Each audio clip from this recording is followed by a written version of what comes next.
Bilirsiniz, her büyük düşünürün arkasında ondan ilham alan başka bir dev vardır. Ama ya birisi, felsefe tarihinin en büyük ismiyle yani Aristoteles'le kıyaslanacak kadar devleşmişse? İşte bu bölümde felsefe dünyasında ikinci öğretmen unvanını kapan o ismin El-Farabi'nin peşine düşüyoruz. Şimdi felsefe tarihini şöyle bir düşündüğümüzde ilk öğretmen diye anılan bir dev var. O da tabii ki Aristoteles. Peki onun meşalesini devralıp ikinci öğretmen olarak anılacak kadar büyük işler başaran bu gizemli düşünür kimdi acaba? Yani bu ünvanı nasıl kazandı? Düşünce dünyasını nasıl baştan aşağı şekillendirdi? Gelin hep beraber bu soruların cevabını bulalım. Tamam, o zaman soralım. Kimdi bu ikinci öğretmen? Bu sorunun cevabı için şöyle bir zaman makinesine atlayıp tam 900 yıl geriye İslam Altın Çağı'nın o entelektüel kalbinin attığı yerlere, yani Bağdat ve Şam'ın cıvıl cıvıl sokaklarına gidiyoruz. Ve işte o isim karşımızda. Aristoteles'in mirasını omuzlayan ikinci öğretmen ya da kendi dönemindeki adıyla Muallimi Sani El-Farabi. Bakın bu ünvan öyle sıradan bir lakap değil, çok büyük bir saygının ifadesi. Düşünsenize birinin size ikinci Aristo demesi gibi bir şey. Bu onun Aristoteles'in o karmaşık felsefesini sadece anlamakla kalmadığını, aynı zamanda alıp İslam düşünce dünyasına ne kadar ustaca işlediğini de gösteriyor aslında. Peki kimdi bu El-Farabi? Kendisi yaklaşık olarak 870 ile 950 yılları arasında yaşadı ve hani derler ya tam bir polimat, yani döneminin çok ötesinde bir dahi. Onu tek bir kalıba sokmak imkansız. Felsefeden müziğe, matematikten siyaset bilimine, aklınıza gelebilecek bir sürü alanda öyle eserler vermiş ki her biri kendi başına bir çığır açmış resmen. İyi de böyle parlak bir zihin nasıl ortaya çıktı? Durup dururken olmuyor tabii. El-Farabi'nin hayatı aslında tam bir bilgi yolculuğu. Ama öyle basit bir yolculuk değil. Bilginin peşinde dur durak bilmeden ta Orta Asya'dan Orta Doğu'ya uzanan destansı bir serüven. Bakın yolculuğu nerede başlıyor? Türkistan'ın Farab şehrinde. Oradan kalkıp dönemin bilim ve kültür başkentleri sayılabilecek Buhara ve Bağdat'a gidiyor. Gittiği her yerde durmuyor tabii. Dönemin en büyük hocalarını bulup onlardan dersler alıyor, sürekli bilgi dağarcığını dolduruyor. Sonra yolu Harran'a düşüyor, orada felsefe araştırmalarına dalıyor, ömrünün sonlarına doğru Halep'e gelip bir hükümdarın misafiri oluyor ve en sonunda 950 yılında ilimle dopdolu geçen bir ömrün ardından Şam'da hayata veda ediyor. Ne hayat ama! Şimdi El-Farabi'yi sadece bir felsefeci sanıyorsanız yanılıyorsunuz. Mirası bundan çok daha fazlası.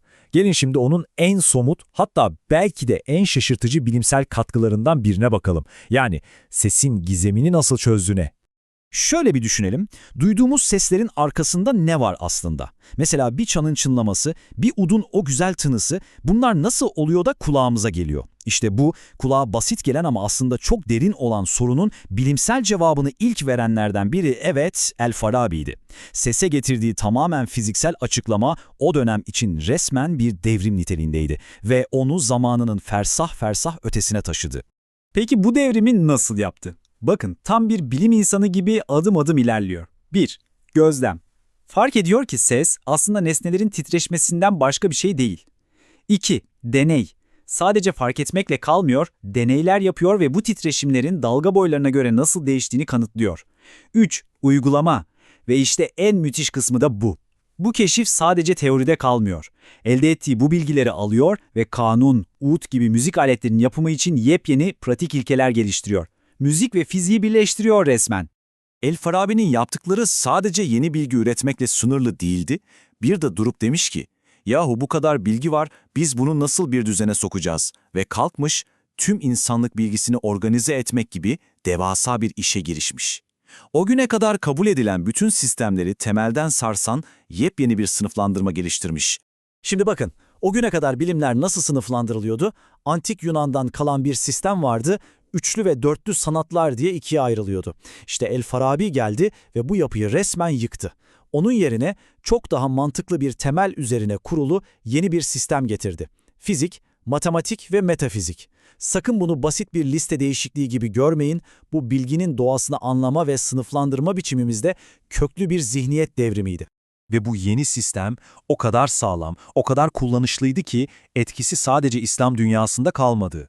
Yüzyıllar sonra Avrupa'daki bilginler de bu sistemi benimsedi. Hatta modern bilimin bugünkü sınıflandırmasının temellerini bile derinden etkilediğini söyleyebiliriz. İnanılmaz bir etki. Peki El-Farabi'nin aklı fikri sadece evrenin ve bilimin sırlarında mıydı? Hayır. O aynı zamanda insanlığın o en temel sorusuna da kafa yoruyordu. İyi bir toplum nasıl olur? İşte bu arayış onu o meşhur erdemli şehir fikrine götürdü. O ünlü eseri El Medinetül Fazla yani Erdemli Şehir'de ideal bir toplumun resmini çiziyor. Diyor ki toplumlar temelde ikiye ayrılır. Erdemli olanlar ve olmayanlar. Peki bir toplumu erdemli yapan şey ne? Para mı? Güç mü? Hayır. El-Farabi için cevap çok net. Bilgi. Çünkü ona göre aklımızın iyi ile kötüyü ayırt edebilmesinin tek bir yolu var, o da doğru bilgi. Kısacası ahlakın temeli bilgidir. Bu yüzden de onun vizyonu çok daha geniş. Hayalini biliyor musunuz? Tüm insanlığı bilgi ve erdem çatısı altında toplayan tek bir dünya devleti.